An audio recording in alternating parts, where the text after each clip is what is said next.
Hi Joe, thanks for joining us for our third Meet the Expert Instagram series, and we're so excited to have you. And today we're going to talk about nutrition and specifically nutrition for menopause. So maybe you could start by introducing yourself, please, and just telling us a little bit about what you do. Yes, hello, thanks for having me. So my name is Jo. I'm a nutritional therapist and I'm based in Cardiff. So on a day-to-day basis, what I do is I work with clients one-to-one, mostly women and often women who are perimenopausal or menopausal. And what I do is support them to make simple, practical changes that fit in with their day-to-day lives and have a big kind of impact on how they feel. So I'm not a fan of kind of sweeping change absolutely everything in your diet. It's more about those sort of step-by-step changes that can become new habits. Amazing. I know we've worked together before, and that's like one of the things I loved about when you spoke is that there's I think the thing about everyone always says drink more water, but you like practical tips for how women could actually do that. And that's what we need, right? We all know we need to drink more water, but when we get to 6 o'clock at night, we're like, oh, I still haven't had that glass of water. And that is not the time to start, because then you don't sleep well. So yeah, it's about, I always say 50% of what I do is sort of telling you what you need to do, but the other 50% is kind of supporting you with the how do you do it? How does it fit in with your lifestyle? You know, if you forget to drink water, it's pointless me telling you to drink more water. It's about how do you set up those prompts to remind yourself to do it through the day. Exactly that.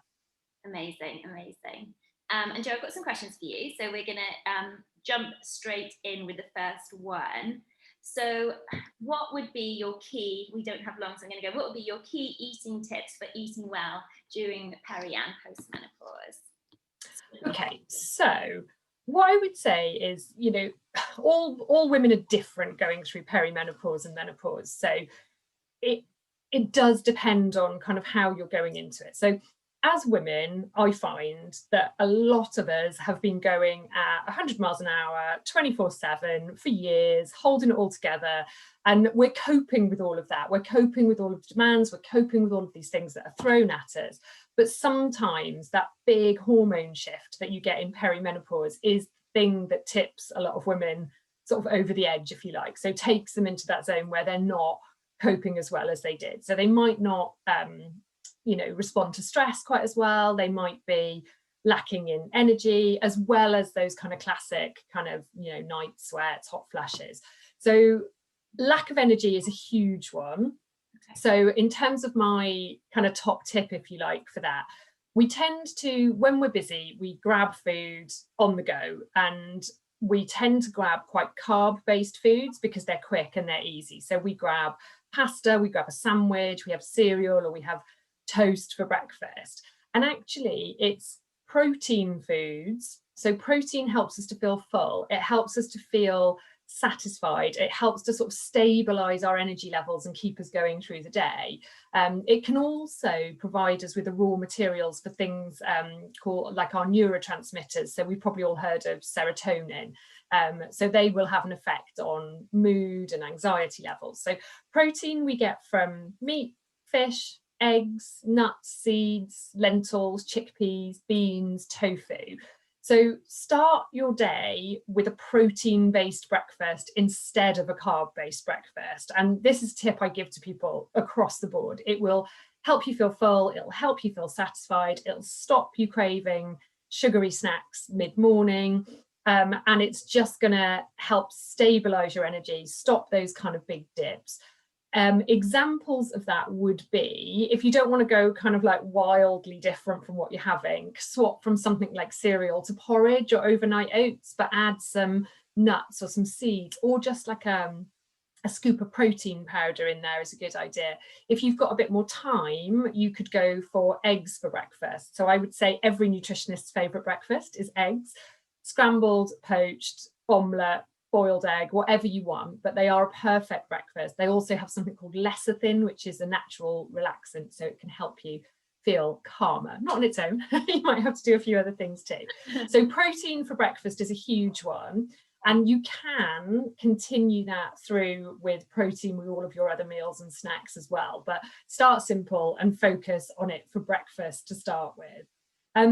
Also for menopause, my other tip would be, there's a lot of research that shows that for women who are perimenopausal and menopausal, more of a plant-based diet helps. So I'm not suggesting everyone become vegan. I'm not vegan, but we don't eat enough plant foods. And plant foods are things like fruit and vegetables, but they're also, again, those nuts and seeds, lentils, chickpeas, beans, tofu. And they do lots of things. So they give us fibre, which we know is really good for our digestive health, but it's also really good for our hormone health, because fibre will actually bind to hormones once they've been used and help them to kind of leave the body. So otherwise they could be floating around kind of causing problems when they shouldn't be there anymore, if that makes sense. Yeah. So fibre helps those kind of excess hormones find their way out. It also helps with those feelings of fullness, so stops the kind of the cravings and the energy dips.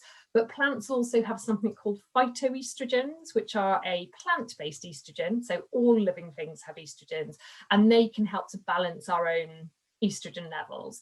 So with plant-based eating, different things work for different people. So it can just be things like, if you're making a curry and it's a chicken curry, just use half the amount of chicken and chuck a tin of chickpeas in. If you're making a chili, so you're using beef mince, put half a cup of brown lentils in. So you're adding those plants and adding that fibre without having to totally change everything that you're eating. So it's just that sort of little tweak. And obviously more fruit and veg is good as well. So having a piece of fruit as a snack through the day, but we tend to be quite boring. We pick up an apple, we pick up a banana. Try, chop up your apple and have it with some almond butter or cashew butter. So it feels like a bit more of a treat and it feels a bit more kind of filling and interesting. Or things like making a fruit salad, which is something my kids eat twice as much fruit if I turn it into a fruit salad because it just feels but buy the more interesting fruit. So buy the kiwi fruit and the it's not particularly seasonal, I know, but mango and pineapple and melons and things like that, and chop it up and put it in a bowl so it feels more interesting, feels more like you kind of want to eat it. So that was 2 tips that I was quite long about those, but protein for breakfast and including more plants in your diet, whether that's fruit and veg or whether it's things like chickpeas and lentils and beans. Yeah, Jo, I love that. I love your tips, because especially I'd never thought about putting like half and half, and I'm thinking like, because you're usually cooking for your family too. Yeah, that's a good way to keep everyone happy. Yeah, exactly. Yeah. And it's my son hates chickpeas. My daughter's not a great big fan of meat, so if I have a bit of both in a curry, it does take some very careful serving, but it means that they can both get kind of more of what they want, so everyone's happy. And things like chilies and curries are a really good thing to swap to plant-based or add more plants to, because they're such big flavors. People don't notice the absence of meat quite so much. And I mean, there doesn't need to be a complete absence of meat, but my dinner tonight is lentil chili, which is a kind of family favorite that we have probably once a week because it's just a really, really easy kind of weekday evening meal and everyone really enjoys it. I love lentils. I've just got into lentils quite recently, like the last year. It's so good. I love a dal. Yeah. Sorry, this isn't about me. Yeah, no, dal, again, it's just like, it's so simple. It's quick to make, really simple, hardly any ingredients. Quite often you can make it when your cupboards are empty and you haven't been to the shop, because you're like, right, all I need is an onion, clove of garlic, bit of turmeric, and then you can make it. So things like that are brilliant. And with people working from home more at the moment, things like kind of curries or chilies or homemade soups are perfect for making a huge batch and then just warm a bowl full up at lunchtime, so you're not having to do that constant sort of thinking about what to eat and haven't got time to do that, and I'm at my desk and I'm busy and I can't leave. So you've just got something to pop in a bowl, kind of warm it up, and then you've got your lunch for a few days. Amazing, love it. And then what about any foods that might make symptoms worse? Like, are there any foods you reckon, or the classics are like coffee and alcohol? I don't know. I'm not going to answer for you. Yeah, so no, coffee and alcohol definitely. So there's a few. So with things like coffee and alcohol, what they can do, so alcohol first, can trigger hot flushes and it can trigger night sweats. So I know personally, so I really enjoy a glass of red wine, and once I hit a certain age, I can literally have 2 sips of a glass of red wine and I just feel like the heat. It's ridiculous. And I think it's something for individual women to decide whether if that hot flush is so bad that you don't want to drink red wine anymore because it causes it, that's a choice. If you're thinking, okay, I'll just take my jumper off, I'm happy to have a bit of heat so that I can have a glass of red wine. It's not doing you any long-term damage, if that makes sense. So we've all got to decide how far we want to take it in sort of managing symptoms. So alcohol is a huge trigger for flushes. Wine is particularly bad. So other forms of alcohol, you might not have quite the same effect. With alcohol, part of what alcohol does obviously is affect your liver, and we all kind of know that. But when you're perimenopausal, your liver is, if anything, kind of more important. Your liver produces some of your female hormones, and then it kind of chops them up and gets them ready for leaving the body. So your liver has quite a lot going on. So having nights where you don't drink alcohol, as many as the nights that you do drink alcohol, is good. So, don't drink alcohol every night of the week. So 1 glass of wine 7 nights a week could actually be worse for you than not having any 6 nights and drinking a whole bottle at the weekend. So that daily kind of small amounts of alcohol never gives your liver the chance to recover in between. So alcohol-free nights are a good thing. Caffeine-wise, caffeine is a couple of things. So for some people, caffeine does trigger flushes. But more than that, lots of women, when they go into perimenopause, find that they feel more anxious than they did before.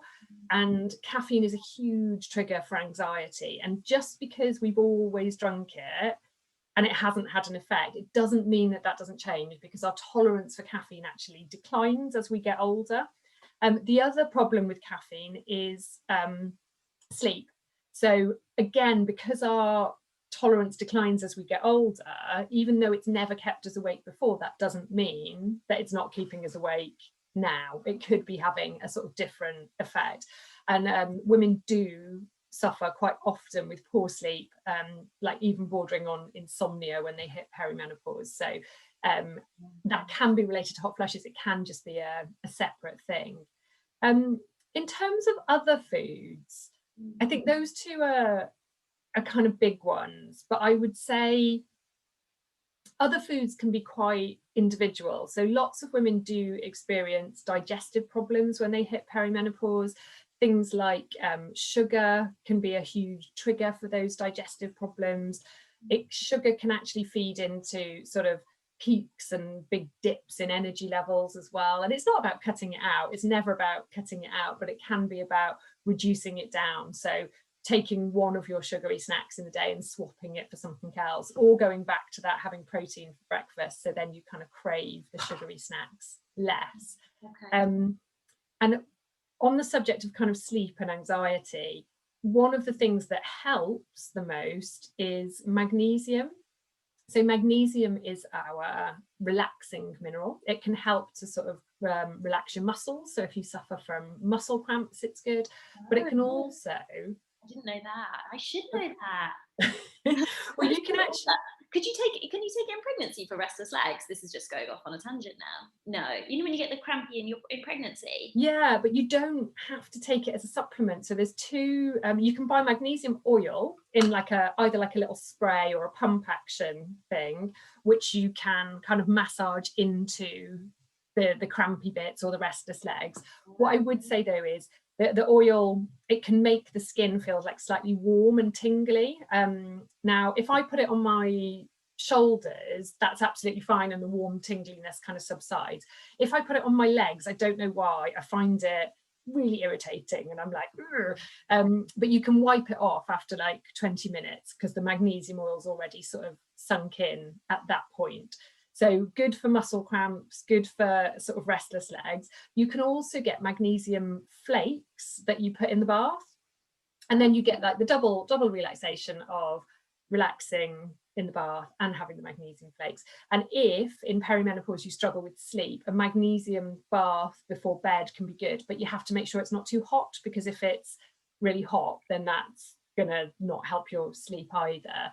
And also with the magnesium oil, if you suffer from tension headaches, and again, lots of women get hormonal headaches in perimenopause as well, you can rub like small amounts of magnesium oil here, and that can help to relax the muscles, so release that kind of scrunchy tension kind of feeling. Wow, so interesting. Dark green veg, almonds and shellfish are like the best food sources of magnesium. Okay, yeah, a new dark green veg. And then Jo, what about so we talked a bit about magnesium as a supplement. Any other supplements that you think women can take, or do you recommend them, or do you think just get it through your diet? I would say always focus on your diet first. So supplements are not a kind of plaster for a bad diet. But what's really interesting is there's been sort of research done that's found, I can't remember the percentages, but quite a high percentage of women are deficient in one or more vitamins or minerals as they enter perimenopause. And it's to do with that running a 24/7, 100 miles an hour and grabbing food on the go. So women probably or possibly haven't been feeding themselves particularly well for years, possibly looking after everyone else first, and then by the time it gets to them, they're just not, they haven't got the energy to do it anymore. So things like zinc, iron, magnesium, those are some of the big ones. Certain B vitamins are quite often deficient. So I would say focus on your diet primarily, but if you've already got a deficiency, sometimes one of my old lecturers at college used to describe it as like a hole. So if you've got, this is your flat ground and your deficiency is like a hole like that. So if you improve your diet and it's really good, you'll carry on just sort of filling that hole. What you need is for something to top you up to ground level, and then your good diet will maintain that. So sometimes a really good quality multivitamin and mineral is just a great place to start. And with supplements, it really is a case of you get what you pay for. So you don't want to go for like a supermarket owned brand or like a cheap health food shop one. You want to get a quality brand. There are also other supplements that can really help, so that you can take kind of certain herbal supplements that help to support your hormones. Sometimes things like fish oils are good because we need those fats for our hormones. Vitamin D is really important for hormone health and also for our immune systems and everything else. But what I tend to do is suggest supplements on a case-by-case basis, only because if you're taking HRT, for example, you can't take a herbal supplement alongside that. So it's one or the other. But there are other supplements that kind of complement HRT if that's the way that you've chosen to go.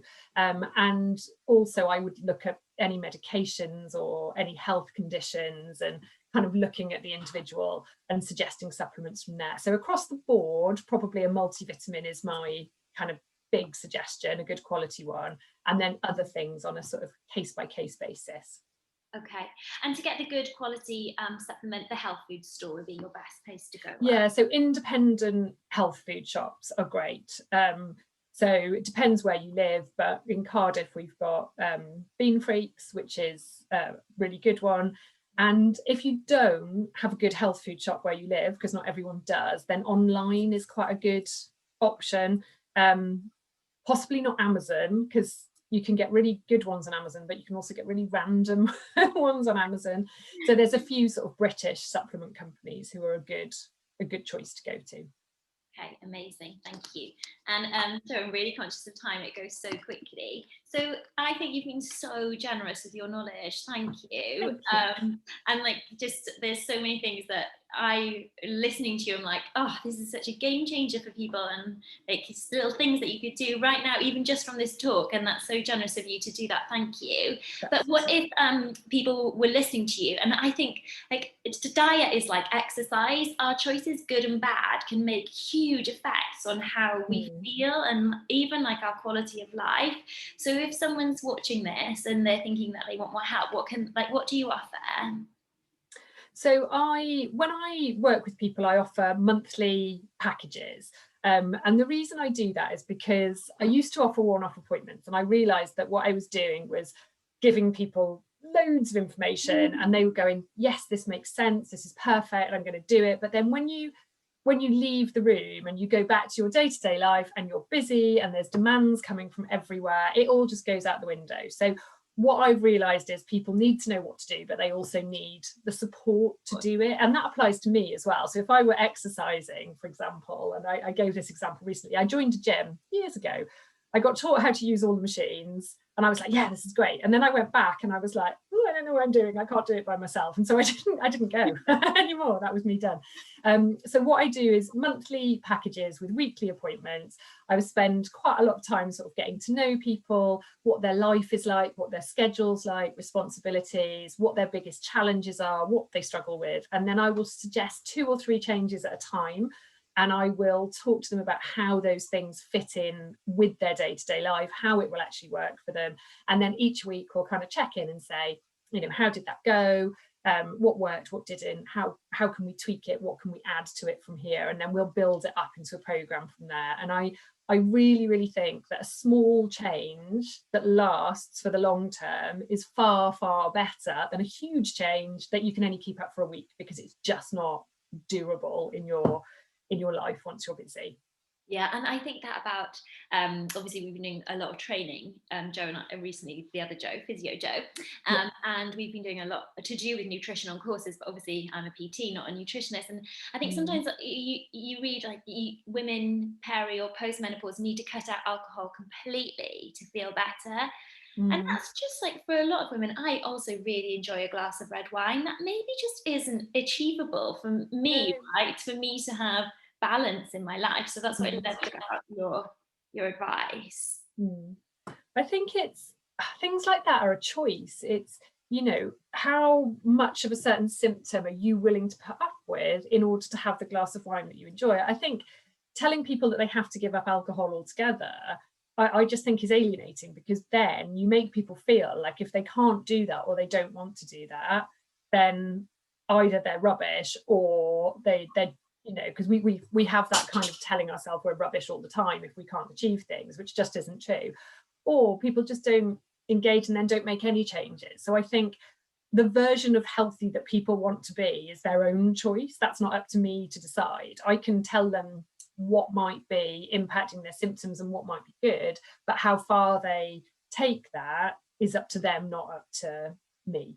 Yeah. And you're like a nutritionist PT, like one-to-ones, but for nutrition.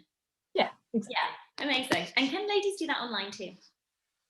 Yeah, I'm doing everything online at the moment. And actually, I found that people really prefer it because it saves them so much travel time. And I did a bit of online work anyway, because I've always worked with people outside of Cardiff. But yeah, I think people have really engaged with it online, and we have the technology to do it, which is amazing. Yeah, exactly. I feel like I can reach people I wouldn't have been able to reach before, which is a bonus. Yeah. Oh, Joe, thank you. I can't wait to put this on our grid, because it's so much amazing information that someone watching this could start tomorrow, right?